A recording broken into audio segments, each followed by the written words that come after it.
Բարև ձեզ սիրելի հեռուստադիտողներ, 168.am լրատվական կայքի YouTube-յան ալիքում մենք շարունակում ենք աշխատել ձեզ համար, ներկայացնելով ավանդական, հերթական թեմատիկ զրույցը։ Այս անգամ ես ձեզ կներկայացնեմ մանրամասն վերլուծություններ եւ տեղեկություններ երկու պատերազմների հանգամանքները ուսումնասիրած նույն անձի կողմից ղեկավարվող, բայց երկու տարբեր հանձնաժողովների տապալումների մասին։ Խոսքը ապրիլյան քարոզիա պատերազմի հանգամանքները ուսումնասիրող հանձնաժողովի եւ 2020 թվականի 44-օրյա պատերազմի հանգամանքները ուսումնասիրող հանձնաժողովների գործունեության տապալումների մասին է։ Թեմայի արդիականությունը պայմանավորված է դրանով, որ բոլորովին վերջերս պարզ դարձավ, որ ազգային ժողովի քննիչ հանձնաժողովի զեկույցը ազգային ժողովի նախագահ Ալեն Սիմոնյանը որոշել է չդարձնել ազգային ժողովում քննարկման առարկա, պատճառաբանելով դրա ժամկետների խախտումները, այսինքն Անդրանիկ Քոչարյանը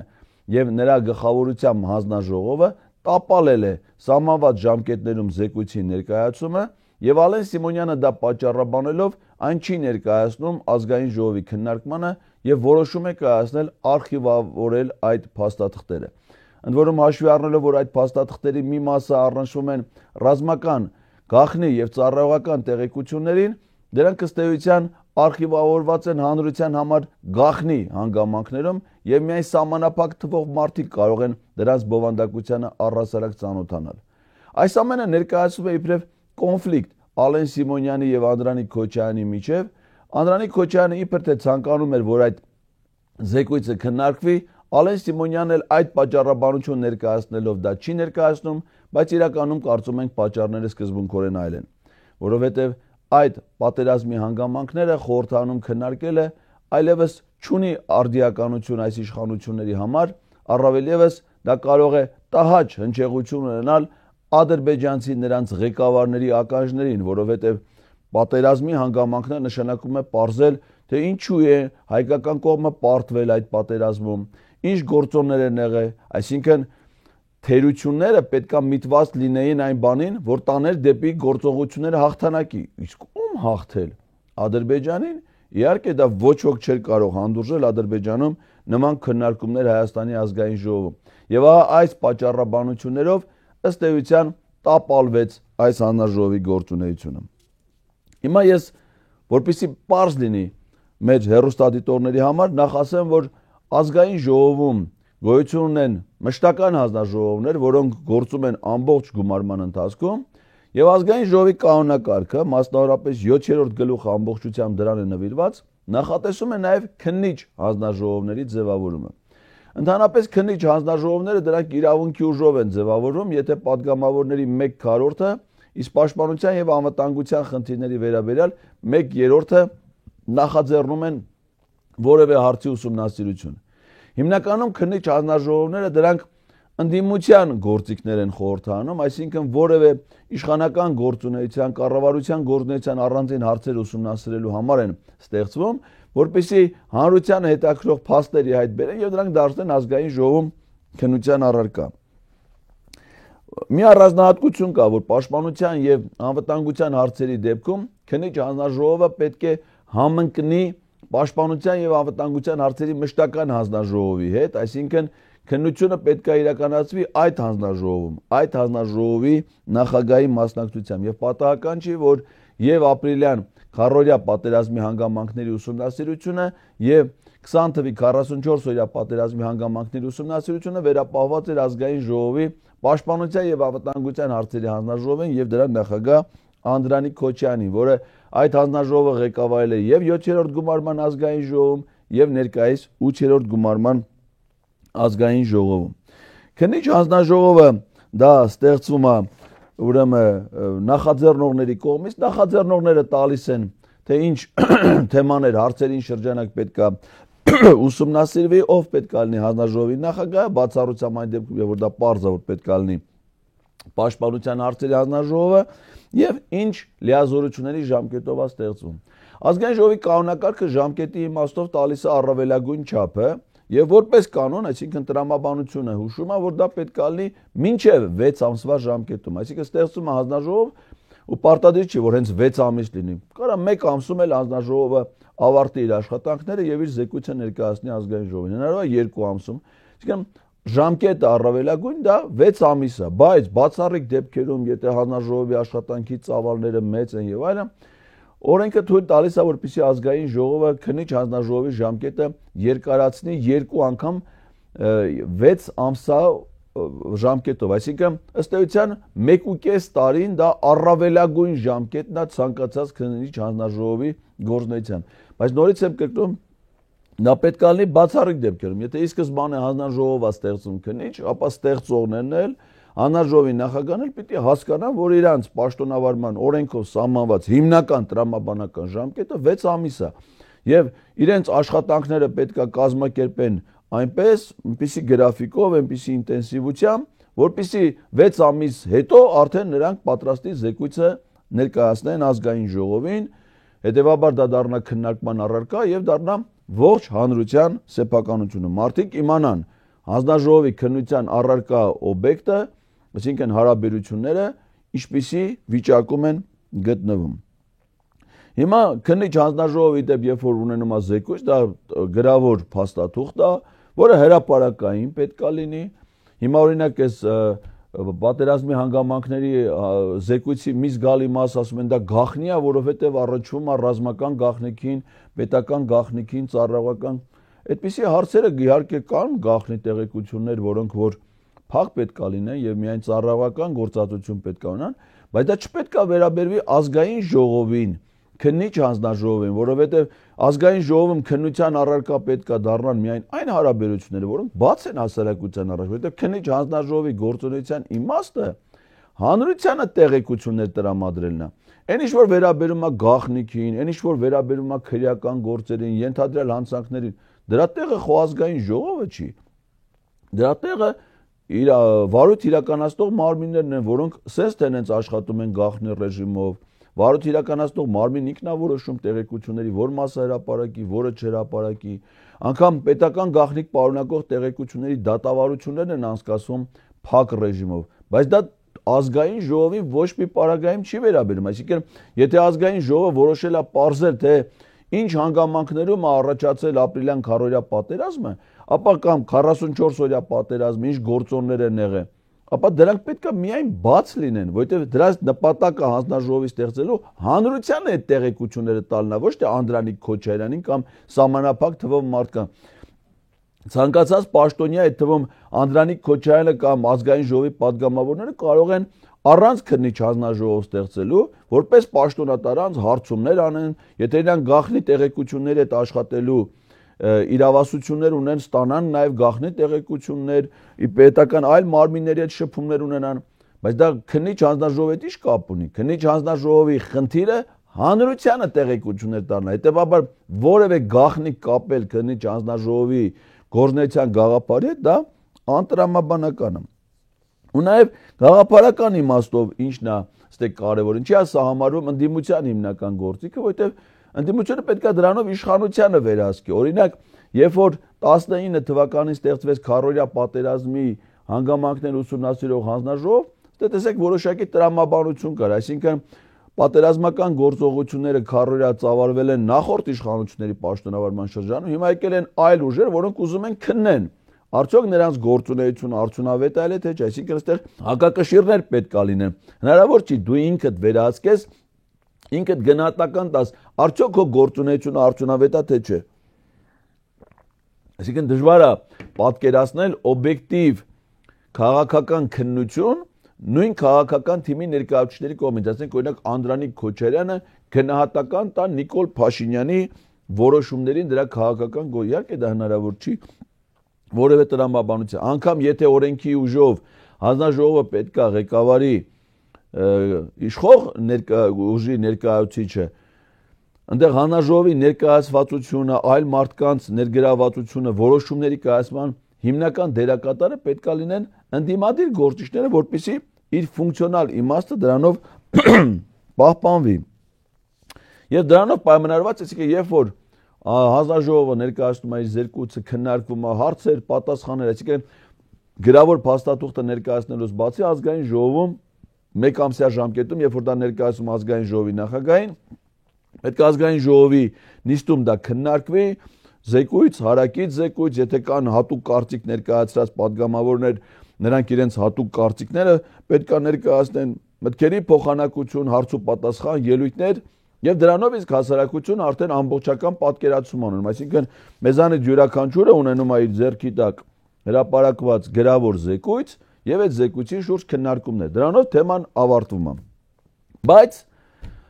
ոչ քառօրյա պատերազմի, ոչ 44-օրյա պատերազմի, այսինքն երկու պատերազմների պարագայում էլ մենք այդպիսի բանի ականատես չենք եղել։ Բայց ինչի ենք ականատես եղել։ Մի թատերականացված միջոցառումների, մի լարվածության է, Անդրանիկ Քոչարյանը իրեն բեղերի տակ էս լուրջ դեմքով իբր աշխատում է, մարդկանց են հրավիրում, մենք սրանց կկանչենք հանձնաժողով, նրանք կկանչենք հանձնաժողով, նա էլ պիտի գա հանձնաժողով, հանձնաժողովի նիստ, կարևորություն տալով, վերջում պարզվում է դատարկություն, ոչ զեկույց ունեն, ոչ հաշվետվություն ունեն, ոչ դրա քննարկում, այսինքն իմիտացիա են այդ ամեն ինչ իրականացնում։ Քանի առիթ է, մինչև 44-օրյա պատերազմի հանձնաժողովին անդրադառնալը, ես ձեզ փաստեր ներկայացնեմ քառօրյա պատերազմի վերաբերյալ։ Քառօրյա պատերազմի քննիչ հանձնաժողով ստեղծելու որոշումը կայացրեց ոչ թե ազգային ժողովը, այլ փաստացի վարչապետ Նիկոլ Փաշինյանը։ Նա 2019 թվականի մայիսի 20-ին ազգային ժողովում ելույթ ունեցավ եւ ասաց, որ պետք է ստեղծվի ապրիլյան քառօրյա պատերազմի հանգամանքներ ուսումնասիրող հանձնաժողով։ Եվ իր ելույթից անմիջապես հետո, այսինքն մայիսի 20-ին ինքը ասում է անհրաժեշտություն կա ստեղծելու այդպիսի հանձնաժողով, արդեն ադրբեջանա-թուրքական հեղափոխությունը եղել էր, հələ մի տարի էլ անցել էր։ Ես ինչ որ ասում եմ, դա 19 թվականին է վերաբերում, եւ 2019 թվականի մայիսի 31-ին, այսինքն Նիկոլ Փաշինյանի հայտարարությունից 11 օր հետո ազգային ժողովում ստեղծվում է քառօրյա պատերազմներ ուսումնասիրող հանգամանքներ ուսումնասիրող հանձնաժողով ու Անդրանիկ Քոչարյանը իրավունքի ուժով կարգվում այդ հանձնաժողովի նախագահ։ Հանձնաժողովի անդամներն էին Վարդան Վարդանյանը, Բարգավաճ Հայաստան կուսակցությունից, որի դեմ վերջերս քրեական վարույթը նոր նախաձեռնվեց, ձերբակալվել էր, Գևորգ Գյորգիսյանը, որը Լուսավոր Հայաստան կուսակցությունից էր, Արամ Խաչատուրյանը, որը որ Լոռու մարզպետ հետո նշանակվեց, հիմա էլ Նիկոլ Փաշինյանի խորհրդականն է ԿՊ-ից, Արմեն Խաչատրյանը, Գայիշնիկ, որը նաև հիմիկվա հանձնաժողովի անդամ է, հանձնաժողովի նախագահի տեղակալ ԿՊ-ից, Տիգրան Կարապետյան, որը 20 թվականի պատերազմից հետո դուրս եկավ ԿՊ-ի կազմից, ուրեմն Սասուն Միքայելյան, հայտնի ԵԿՄ նախագահ Սասուն Միքայելյանը, խոսքը դեռ նախորդ գումարման ազգային ժողովի մասին է։ Քրիստինե Պողոսյան, այս աղջիկը հիմիկվա հանձնաժողովի կազմում էլ կա, թե ինչ կապ ունի, հանրապես պաշտպանության ոլորտի հետ ոչ մի կապ չունի, արտաքնապես կրիայի նման մի հատ աղջիկ է, որը այստեղ ասեմ նրա, ուրեմն մինչև ադրբեջանա-թուրքական հեղափոխությունը Քրիստինե Պողոսյանը 2013-18 թվականին եղել է Թրի Գուֆո հայկական արծաթյա զարդերի խանութի հիմնադիր տնօրեն։ Այսինքն արծաթյա խանութի զարդերի խանութ է ստեղծել, այդ խանութի աշխատողն է եղել 2013-ից 18 թվականին, 18 թվականին դարձել ազգային ժողովի պատգամավոր եւ քննում է ապրիլյան քառօրյա պատերազմի հանգամանքները։ Սողոմոն Սողոմոնյան ԲՀԿ-ից, Ռուբեն Ստեփանյան Լուսավոր Հայաստան կուսակցությունից եւ Սիփան Փաշինյան ԿՊ-ից, Նիկոլ Փաշինյանի ազգականն է, եթե չեմ սխալվում նրա հորեղբոր որդին, որը հիմա անհասկանալի հանգամանքներով ինչ-որ հայտնվել է Ուկրաինայում եւ այնտեղ ամբողջ Ուկրաինան պատերազմում է, ինքը այնտեղ բիզնեսով է զբաղվում։ Ուրեմն ինչ խնդիրներ էին դրել սրանք քառօրյա պատերազմի հանգամանքներ ուսումնասիրելու, այսինքն քաղաքական բանով մոտեցումները։ Դա արտահայտել էր հենց Նիկոլ Փաշինյանը, ասում է, մեջբերում եմ իր խոսքից։ Կարծում եմ, հասունացել է ժամանակը 2016 թվականի ապրիլյան պատերազմի հանգամանքներն ուսումնասիրող ազգային ժողովի քննիչ հանձնաժողով ստեղծելու եւ մեզ բոլորից հուզող մի շարք հարցերի պատասխանները ստանալու համար։ Մենք տենց էլ չենք ստացել իհարկե այդ պատասխանները։ Հավելել է. Կան նախկին կոռուպցիոն համակարգը ներկայացնող կոնկրետ ուժեր, որոնք փորձ են անում կյանքի կոչել իրենց կողմից նախկինում կիրառված բանաձևը, այն է տարաձայնություններ, հակասություններ եւ նույնիսկ ճշնամանք հրահրել Արցախի եւ Հայաստանի ժողովուրդների միջև, բաժանիր, որ տիրեց տրամաբանությամբ նախկինում իրենց կողմից թույլ տված կոռուպցիոն հանցագործությունները կոծկելու, արդարացնելու նպատակով, ասել է Փաշինյանը։ Եվ ինչ էին ներկայացնում ի սկզբանե այդ հանձնաժողովը ստեղծելուց առաջ, որ քառօրյա պատերազմը ապրիլյան դա հայկական կողմի համար եղել է պարտություն, որ հայկական կողմը կորցրել է մոտ 800 հեկտար տարածք, իհարկե հետո պարզվեց, որ դա այդքան չեն կորուստները, դա մոտավոր հաշվարկել կրկնակի ավելի շատ այն ժամանակվա համեմատ անգամ, որ բանակը պատրաստ չի ելել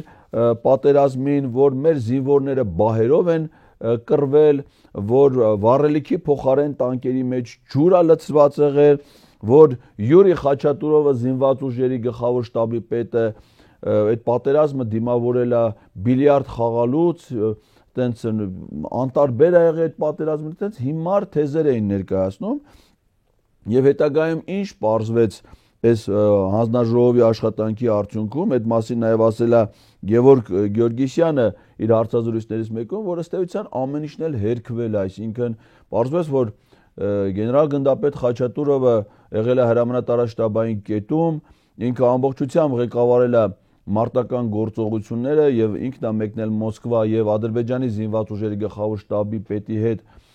համաձայնություն ձեռք բերել ռազմական գործողությունները դադարեցնելու վերաբերյալ, որ Ադրբեջանը ձախողել է այդ քառօրյա պատերազմում, այսինքն չի կարողացել լուծել իր առջև դրված մարտական խնդիրը, իսկ քառօրյա պատերազմում Ադրբեջանը ուներ նույն նպատակը, ոնց որ 44-օրյա պատերազմ, այսինքն զինված ճանապարհով զավթել Արցախը։ Ինչը 4 օրյա գործողություններից հետո հասկացել են, որ դա գործնականում անհնար է, երբ որ պետությունը նորմալ է ղեկավարում։ Փորձել են դիվանագիտական ասպեկտներին անդրադառնալ, Էդվարդ Նալբանդյանին են հրավիրել, մյուսներին, նաև նախագահային, հիմա ես կասեմ ովքեր են եղել։ Ամբողջ ուսումնասիրությունների արդյունքում պարզվել է, որ ամբողջ այդ միֆը դա պարտություն ներկայացնելու, թերություններ ներկայացնելու ջախջախվել է։ Դրա համար էլ այդ հանձնաժողովի զեկույցը չեն ներկայացրել հանրության քննարկմանը, որովհետև որ ներկայացնեին, պիտի պարզվեր, որ այն ինչ որ իրանք ի սկզբանե ասում էին, այն նպատակները, որ իրանք առաջ դրել են, ամբողջությամբ ջախջախվել եւ վերացել է։ Բայց շատ մարդիկ, պետական պաշտոնյաներ նախկին սիրահոժար մասնակցել են այդ հանձնաժողովի աշխատանքներին, օգնել են ըստ էության, ժամերով պատասխանել են նրանց հուզող հարցերին։ Միակ մարդը, որ հրաժարվել էր այդ հանձնաժողով այցելել, դա գեներալ գնդապետ Յուրի Խաչատուրովն էր, որը կարծում եմ նրա մոտեցումներն էլ կարելի էր հասկանալ։ Բայց այդ հանձնաժողով են այցելել եւ հանձնաժողովի անդամների հարցերին առանց ժամանակային սահմանափակման սպառիչ պատասխաններ են տվել 16 թվականի քառօրյա պատերազմի ժամանակվա Հանրապետության նախագահ Սերժ Սարգսյանը, Արցախի Հանրապետության նախագահ Բակո Սահակյանը, Հայաստանի այդ ժամանակվա վարչապետ Կարեն Կարապետյանը, Պաշտպանության նախարար Սեյրան Օհանյանը, Պաշտպանության նախկին նախարար Վաղարշակ Հարությունյանը, գլխավոր շտաբի պետ Արտակ Դավթյանը, որը այդ ժամանակ եղել է քառօրյա պատերազմում, եղել է Արտակ Դավթյան ներողություն, ինչ որ ասում է, այնտեղ գնացել է նաև Արշակ Կարապետյանը, վարչապետի խորհրդականն էր այդ պահին, որը քառօրյա պատերազմի ժամանակ եղել է ՊՆ հետախուզության գլխավոր վարչության պետը, արտաքին գործերի նախարար Էդվարդ Նալբանդյան, այսինքն ում հրավիրել են, ումից ինչ կարծիք ուզել են, այդ հանձնաժողովը լսել է, ումից ինչ նյութեր ուզել են, ստացել են, բայց օրենքով սահմանված 6 ամսյա ժամկետում չի կատարել իր աշխատանքը, ժամկետները երկարացրել են, թույլատրելի Էլ է ժամկետներում հանձնաժողովի իր աշխատանքը չի կատարել, վերջնական զեկույցը չի ներկայացել։ Հիմա Անդրանիկ Քոչարյանը ներկայացրել են, բայց այդ ժամանակ էլ արդեն 2021 թվին խորհրդարանն է լուծարվել եւ այտենց էլ քառօրյա պատերազմի հանգամանքները ուսումնասիրող հանձնաժողովի զեկույց ոչ մի քաղաքացի ոչ միտեղ չի կարդացել, դա չի քննարկվել եւ այտենց էլ པարզ չի մեր հասարակության համար, թե քառօրյա պատերազմի հանգամանքները ինչով էին պայմանավորված, ով ինչ դեր ուներ, ով ինչ պատասխանատվություն ուներ, եթե որևէ մեկը մեղավորություն ուներ, ապա որտեղ է արտահայտվում այդ մեղավորությունը, եթե ի վերջո այդ պատերազմը հաղթական է եղել մեր համար, որ իսկապես այդպես է եղել, որովհետև մենք դիմակայել ենք ճշնամուն եւ թույլ չենք տվել, որպեսզի նա իր նպատակները իրականացնի եւ Ադրբեջանը այդ պայից հասկացավ, որ Արցախի խնդիրը իր համար ունի նաեւ ռազմական լուծում, որովհետև Արցախի պաշտպանության բանակը զորակցությամբ Հայաստանի զինված ուժերի, Հայաստանի որպես պետության անվտանգության երաշխավորի հանգամանքներով միշտ պատրաստ է եւ ռազմական, եւ քաղաքական, եւ դիվանագիտական, եւ կազմակերպական, տնտեսական բոլոր առումներով պաշտպանել հայրենիքի մեր այդ հատվածը եւ թույլ չտալ ադրբեջանական որևէ ներխուժում։ Այսինքն եւ դա է եղել պատճառը, որ քարոզիա պատերազմի հանգամանքները այդպես էլ չեն ներկայացվել հանրության ուշադրությանը։ Դա մնացել է որպես առեղծված եւ քաղաքական շահարկումների առարկա։ Եվ ունենալով այս ուրեմն իրավիճակը, այնտեղ որոշումներ իդեպ հետեւյալ ժամանակահատվածում են կայացվել։ Ուրեմն 2020 թվականի սեպտեմբերի 27-ին արդեն ուրեմն ստեղծվում է քննիչ հանձնաժողովը, ստեղծվել է 2022 թվականի փետրվարի 10-ին։ Հանձնաժողովի լիազորությունների ժամկետը ներողություն, սա արդեն վերաբերում է 44-օրյա պատերազմ։ 44-օրյա պատերազմի քննիչ հանձնաժողովը ստեղծվել է ուրեմն 2022 թվականի փետրվարի 10-ին, որից հետո 2022 թվականի հոկտեմբերի 5-ին ժամկետը մի անգամ երկարացվել է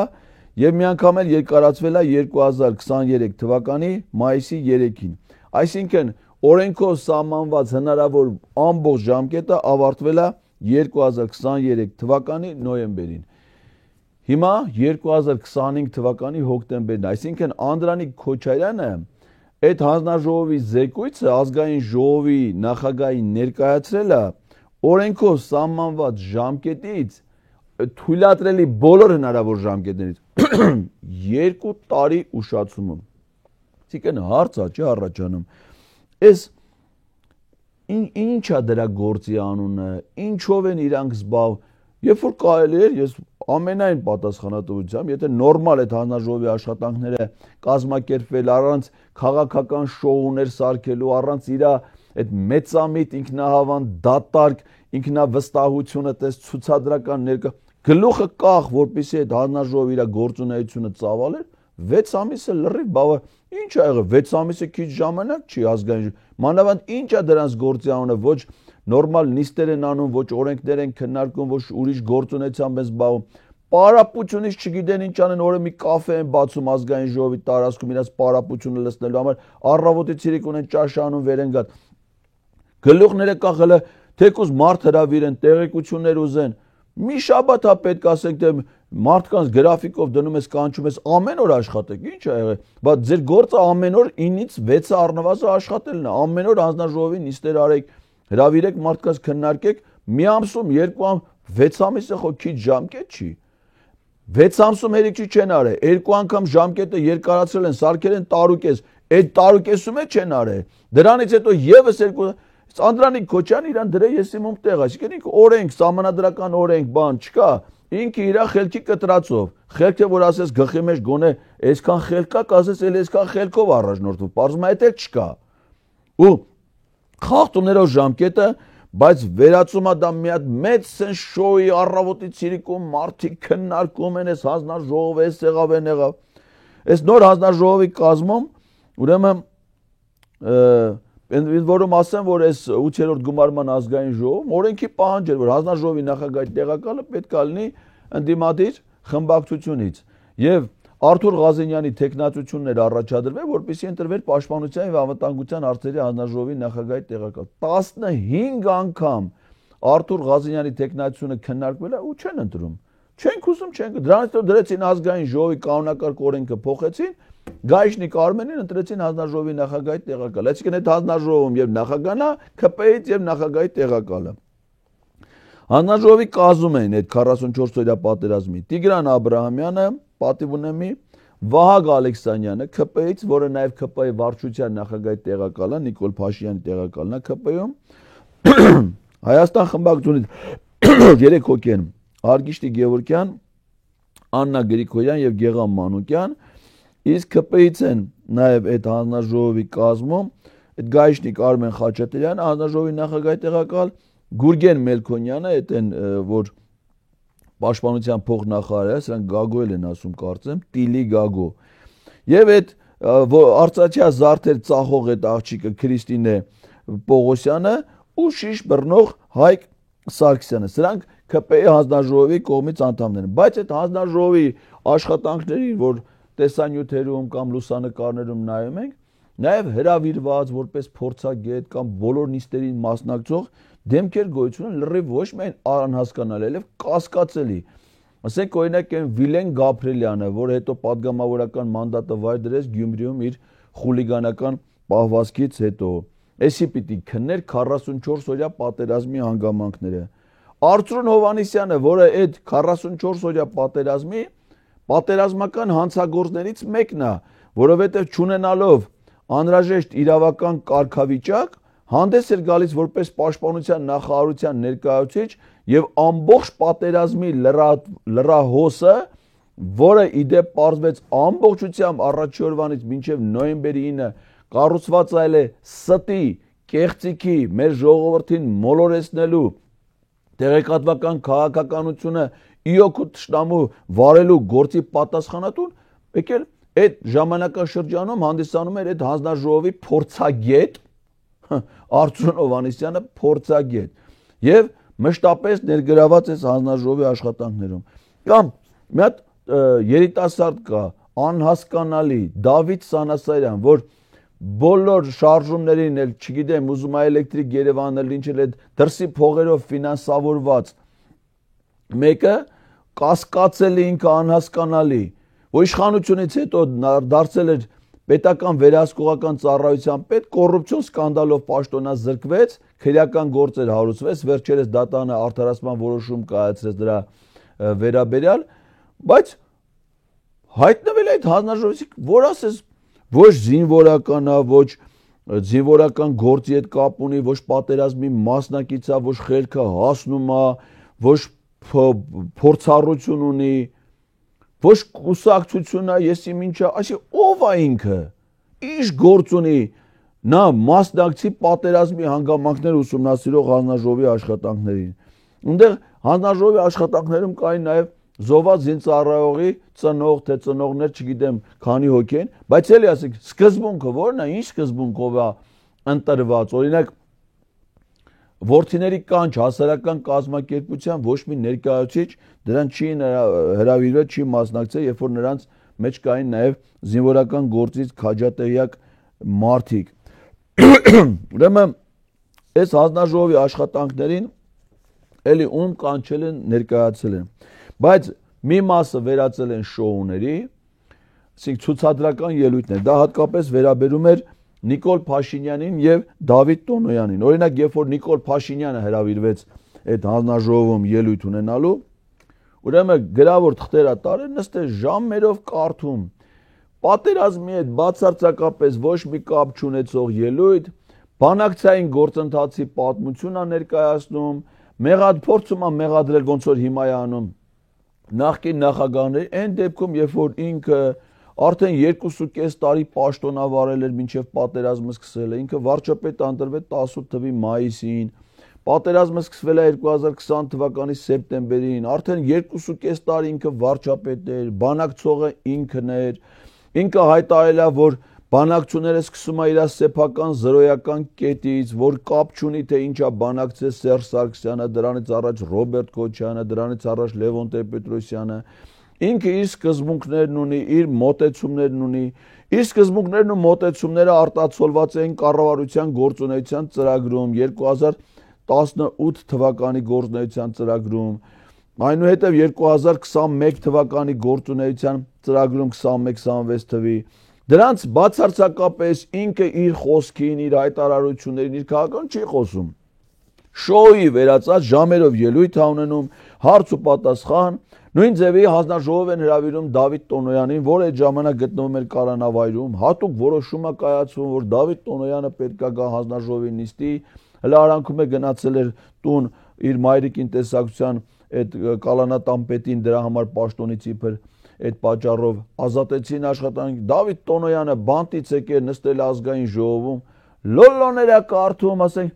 ոչ մեկը իրան մի հատ չի հարցնում, ասի դուր ես եղել պատերազմի ժամանակ, պատերազմը, երբ որ հստակ սկսելու մասին տեղեկություն կար, որ սեպտեմբերին պատերազմալում, գործուղմանը գնացել վարչապետի որոշումը Մոսկվա, ռազմական խաղերի մասնակցելու իր երկրում պատերազմը ինքը գնաց է Մոսկվայում ռազմական խաղերի մասնակցելու ընդերից է թող է գնաց է Բուլղարիայում այդ պատրոն Դավիթ Գալստյանի ծննդյան օրը նշել Արցախում պատերազմը ինքն դե հարփած Բուլղարիայում վերընկած պատերազմի երկրորդ օրը նոր եկե հասել է Հայաստան Ղազախստանով եսին որտեղով չվերտներովսկի պետական օթանավը չեն տրամադրել որ պաշտպանության նախարարը գահասնի ռազմական գործողությունների ղեկավար այս հանգամանքները ոչ մեկը ոչ դիտարկում է ոչ քննարկում է ոչ իրար հարց նստած լոլոներ են կարդում հեքիաթներ են պատում ժողով դա հրապարակային է մնացած մասը գախնի այդ հանձնաժողովը աշխատում է գախնի ռեժիմում նիստերը չեն հրապարակում բայց դրան գնաց է մասնակցել է զինված ուժերի գլխավոր շտաբի պետ Օնիկ Գասպարյանը ընդ որում երկու անգամ է գնացել մի հատ մարտի 16-ին մի հատ մարտի 20-ին հետո դերևի մի քանի ապուշություններ է դուրս տվել դուրներն եկել է ասել են որ էլի պիտի հրավիրենք Օնիկ Գասպարյանին այս հանձնաժողովին ուրա Օնիկ Գասպարյանը հələ նայեք տեսեք ուրա դրա ձենը կար պատերազմական հանցագործ պատերազմի ժամանակվա շտաբի պետ գլուխը վասիկան բան նորմալ էր հա ասել գեներալի բաներ աստղերը շարևրեն գնացել վերընկե իր տունը այսինքն նորմալ էր որ ինքը կարարել էր շտաբի պետ պատերազմը տանուր տալ ինքն հիմա վերընկնի իր տանը ու սրանից են կանչե բացատրություններ լսելու ձենձուն չկա չնայած հեսա դատելու են ես ասել եմ ոնց որ Հիմա Օնիկ Գասպարյանի պատերազմի ժամանակվա գլխավոր շտաբի պետի բոլոր տեղակալները հիմա դատվում են եւ Տիրանը Խաչատրյան առանձին 2-3 տարբեր քրեական գործերով եւ Անդրանիկը Մակարյան եւ Ստեփանը Գալստյան Օնիկը գիտի որ էս ձենը կտրե սուս մնաց հերթ իրան չի հասնելու բոլորն են դատվելու այնա նայեք Պաշտպանության բանակի հրամանատարները Ջալալ Արությունյանը այս բանտ անստելու արդեն դատանի վճիռը մտավ Միքայել Արզումյանին ձերբակալել են արդեն քանի տարի առանց դատավճռի կալանքի տակ պահում են տարիներով բոլորին է դատելու օրենք պայմանագիր է գրել Նիկոլ Փաշինյան Ալիև հետ որ պիտի բոլորին դատի հետ գիտեն այսպես վերընկնելով սուս մնալով զղկտվելով կարան իրաց գլուխը պահեն Գնացել անդեր Զորաբ Մնացականյանը, որից Անդրանիկ Քոչարյանն ասում է, որ իրանք ստացել են Զորաբ Մնացականյանից բոլոր իրենց հարցերի պատասխան, ինչ հարցի պատասխան եք ստացել, բայց մտել կանչի ասա բանակցությունների պատասխանատու է եղել, արտաքին գործերի նախարար է եղել, փաստացի տապալել եք բանակցային գործընթացը, ԵԱԿ Մինսկի խմբի համանախագահությամբ Մենթամենը մի հանդիպում ա եղել 2 տարվա ընթացքում Իլհամ Ալիևի հետ։ Այդ ընթացքում ազգային անվտանգության ծառայության տնօրենը գնացել Դուբայում, Մոսկվայում, Ադրբեջանի ԱԱԾ տնօրենի հետ բանակցություններ վար։ Բայց զորիկ դու արտաքին գործերի նախարար ես, անվտանգության խորհրդի անդամ։ Դու տեյակ չես որ ազգային անվտանգության ծառայության տնօրենն է Լեռնային Ղարաբաղի հարցով բանակցություններ վարում Ադրբեջանի ԱԱԾ տնօրեն։ Բայց եկե զեկուցել է անվտանգության խորհրդի նիստին։ Բա որ ասել է զեկուցել է, բայց չես ասում, պարոն վարչապետ Պարոն Վանեցյան, դու ինչ գործ ունեք դիվանագիտություն գոյություն ունի, փաստաթղթեր գոյություն են, ԵԱԿ Մինսկի խումբ գոյություն, այս ինչ եք անում դուք, այս ոնց կարելի է այդ թեմայով ոչ կոմպետենտ, ոչ լիազորություններ ունեցող, համապատասխան գիտելիքներ թիմ չունեցող ԱԱԾ տնօրենը պիտի Լեռնային Ղարաբաղի հարցով բանակցություն վարի Ադրբեջանի ԱԱԾ տնօրենի հետ, բայց զորիկ բանն է Մնացականյանն էլ պարզաբանումներ ա տվել։ Հիմա վերընկած արտաքին գործերի նախարարությունը մի հատ պաշտոն են տվել, որ իր կերը հայթայթի։ Սրանք էլ գոհ են այդ իրանց հանձնաժողովի աշխատանքներից։ Հանձնաժողովը հրավիրվել Արցախի նախագահներ Արայիկ Հարությունյանն այն ժամանակ արդեն 23 թվականի նոյեմբերի 24-ին Արցախը Ադրբեջանին հանձնելուց հետո հանձնաժողովի լիազորությունների ժամկետն ավարտել է լրիվ արդեն 23 թվականի նոյեմբերին ավարտվել էր 1.5 տարվա լրացուցիչ երկարացված ժամկետը։ Ու այդ ժամկետում Սամվել Շահրամանյանին են հրավիրում հանձնաժողով։ Սամվել Բաբայանին հրավիրել է հանձնաժողով, ասում եմ, որպես անկախ խորհրդատու։ Սամվել Բաբայանը 44-օրյա պատերազմի հանձնաժողովին հրավիրվել է որպես խորհրդատու։ Տեյակ չի երևի Անդրանիկ Քոչարյանը, որ Սամվել Բաբայանը 44-օրյա պատերազմի ժամանակ եղել է Արցախի հանրապետության անվտանգության խորհրդի քարտուղարը։ Եվ չունենալով համապատասխան իրավասություններ գտնվել է նաև պաշտպանության բանակի հրամանատարաշտաբային կետում եւ մասնակցել է որոշումների պլանավորման, որոշումների կայացման եւ իրացման գործընթացին։ 2020 թվականի հոկտեմբերի 6-ին, երբ որ Նիկոլ Փաշինյանը գնացել էր Ստեփանակերտ եւ այցելել էր Պաշտպանության բանակի հրամանատարաշտաբային կետ, որտեղ Լելեթեփեի օպերացիա են պլանավորում, որից սկսվել է Արցախյան պատերազմում հայկական զինված ուժերի կործանումը։ Այնտեղ Սամվել Բաբայանը խորհրդատու էր, թե որոշումների կայացման մասնակից։ Այսինքն այն մարդիկ, ովքեր այս պատերազմի հանցագործներն են, նրանք այդ հանձնաժողովին ասենց քննարկում են, թե այդ պատերազմ Արծրուն Հովհաննիսյանը, Սամվել Բաբայանը, Արայիկ Հարությունյանը, Նիկոլ Փաշինյանը, Դավիթ Տոնոյանը, Օնիկ Գասպարյանը, որոնք այդ պատերազմի հանցագործներն են, քննարկում են Անդրանիկ Քոչյան, դու այդ հանձնաժողովի նախագահն ես, հանգամանքներ ես ուսումնասիրում։ Կլինի այդ քո գործունեությունը ուսումնասիրես ու ինքդ քեզ հարց տաս կամ հնարավորություն տաս, որ մենք գալիս ենք ձեր այդ հանդիպման, վախենում եք մեր այդ հանդիպելուց, հարցերին պատասխանելուց։ Բայց պիտի պատասխանես, չէ՞ դու այն հարցին, որ դու եթե 2020 թվականին ազգային ժողովի հանձնաժողովի նախագահ ես, ազգային ժողովով երկրում հայտարարել եք ռազմական դրություն։ Ռազմական դրության պայմաններում բոլոր պետական մարմինները, այդ թվում ազգային ժողովը, անցնում են խաղաղ պայմաններից ռազմական դրության պայմանների ըստ պլանի գործողությունների։ Ազգային ժողովը, ինչպես եւ բոլոր պետական մարմինները համարվում են հատուկ առաջադրանք իրականացնող մարմիններ արտակարգ ռազմական դրության պայմաններում։ Դու քո աշխատավայրը ուր ես թողի գնացել Վերենգե Ստեփանակերտ։ Կարաս ինձ ասես, ինչ գործ ունեիր դու Արցախում պատերազմական գործողությունների ժամանակ, եթե ոչ զինվորական ես, ոչ կամավոր ես, ոչ հրամանատար ես, ոչ ֆունկցիա ունես կատարելու, ոչ կամավոր ես, ոչ ճաշեփող ես, ոչ հաստխող ես, ինչ գալաթ ես անում դու Ստեփանակերտում նախագահական նստավայրում 44-օրյա պատերազմի ժամանակ։ Ինքը դու այդ հարցի պատասխան ունես, դա որ քնվի դու պետք է դատվես այդ գործով։ Բա Արարատ Միրզոյանը դե ինչ գործ ուներ, Սուրեն Պապիկյանը տարածքային կառավարման նախարար ինչ գործ ուներ, Զբիլ Վառողը, Տիգրան Ավինյանը ինչ գործ ուներ 44-օրյա պատերազմում փոխվարչապետ, ամբողջ 44 օրից 40 օր հրամանատարաշտաբային կետում նստած։ Բայց հանգամանքները ով պիտի ուսումնասիրել այդ հանձնաժողովը, ուսումնասիրվի դուք պիտի դատվեք ռազմական հանցագործներ, դուք եք տարել ժողովրդին կործանման։ Ու հիմա էլ գալիս է, որ ասում է այդ մատը դժգոհում է, թե ինչի Ալեն Սիմոնյանը չի դերը հարցի քննարկման, որովհետև դրանից պետք է առաջանային քրեական գործերը։ Այսինքն քրեական գործը որ պիտի առաջանա, ինչ պարտադիր է որ զեկույցը քնը։ Եթե պետական պաշտոնյա ես, դու որևէ փաստաթղթի հետ առնչվել ես դրա մոտ, այդ փաստաթղթերում ենթադրել հանցանքի հատկանիշներ ես տեսնում, անմիջապես պետք է հաղորդում ներկայացնես գլխավոր դատախազություն, քրեական վարույթները նախաձեռնվեն։ Քրեական վարույթը հանձնաժողովի քննիչ հանձնաժողովի հրապարակային գործունեության հետ ինչ կապ ունի։ Եվ ինչ հիմնական շեշտադրումներ էին փորձում անել 44-օրյա պատերազմի հանգամ, որ իբր հապկը մեզ չի օգնել, որ հակաօդային պաշտպանության միասնական համակարգը չի միացվել, հատուկ են արել, որպեսզի մեր բանակը կորուստներ ունենա, մեղքը փորձել են բարթել նախկին իշխանությունների վրա, իբր բանակցությունները լավ չեն վարվել այդ տարիների ընթացքում, եւ ռազմական գործողությունների, պատերազմական գործողությունների մեղքն էլ բարթել զինվորականների վրա, այսինքն երեք չէ իրանց մեղքով այդ մարդիկ հազարավոր զինվորականներ զոհվել են, այդ թվում շարքային կազմից բացի նաև մեծ թվով գեներալներ, գնդապետներ, փոխգնդապետներ, մայորներ, կապիտաններ, այսինքն միջին բարձր սպայական կազմի տարբեր զորամիավորումների հրամանատարներ, շտաբերի պետեր, դասակի գնդերի հրամանատարներ, հազարավոր երիտասարդներ զոհ, հələ մի հատ էլ պատերազմի մեղքը ուզում են գցեն զինվորականների վրա այդ դավաճանները։ Ամփոփելով սիրելի հայրենակիցներ, պետք է ասեմ, որ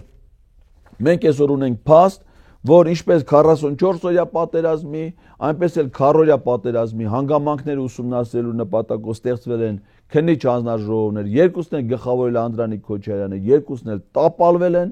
Երկուսի զեկույցներն էլ գոյություն չունեն երբևէ չեն քննարկվել, այսինքն խախտվել է նաև ազգային ժողովի բնականոն գործունեությունը։ Եվ սրանք հենց վերաբերում է երկու պատերազմի։ Այս իշխանությունները պատերազմ չեն համարում, իսկ չեն էլ ուզում անդրադառնան, քննարկեն, թե ինչից է առաջացել եւ ինչ խնդիրներ է ստեղծել 2020 թվականի հուլիսի Տաուշյան պատերազմը, 2021 թվականի Գեղարքունիքի եւ Սյունիքի մարզերի դեմ իրականացված ադրբեջանական ռազմական գործողությունները,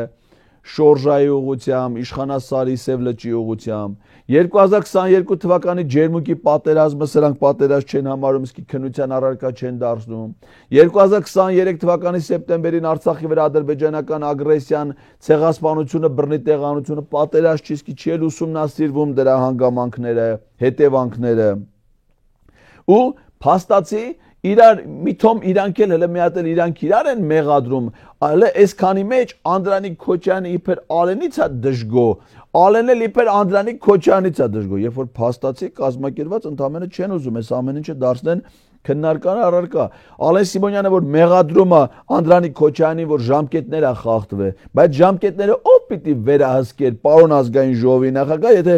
ազգային ժողովի կանոնակարգ սահմանադրական օրենքով ազգային ժողովի նախագահն է պատասխանատու ազգային ժողովի բնականոն գործունեության ապահովման, այդ թվում նաև հանձնաժողովների, այդ թվում քննիչ հանձնաժողովների գործունեության կազմակերպման վերաբերյալ։ Բայց նույն դու էլ ազգային ժողովի նախագահ ես, ոչ բարով ազգային ժողովի խորհրդի նախագահ, Անդրանիկ Քոչյանն է որպես մշտական հանձնաժողովի նախագահ այդ խորհրդի կազմում է։ Ազգային ժողովի կանոնակարգն էլ ասում է խորհուրդն է որոշում օրակարգում քննարկվող հարցերը։ Բայց դու ազգային ժողովի նախագահ ես, տեղյակ չես, որ ազգային ժողովում ստեղծվել է քննիչ հանձնաժողով, որ իր ժամկետները խախտել է, զեկույց չի ներկայացրել։ Բայց ով պիտի ապահովի, որ դա իրականանա։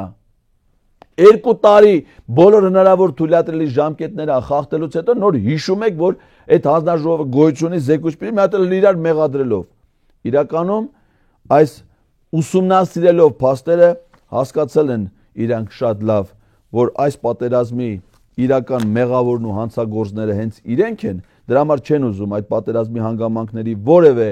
նույնիսկ պարզ տեղեկությունները դարձնեն հանրության համար տեսանելի, հələ եղածներ փորձում են գախնի պահել հասարակությունից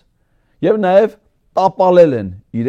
իրենց ֆունկցիոնալ գործունեությունը, որովհետեւ մենք գործ ունենք թշնամական խմբի հետ։ Իսկ պատերազմի հանգամանքները իրականում պարզելու համար միգուցե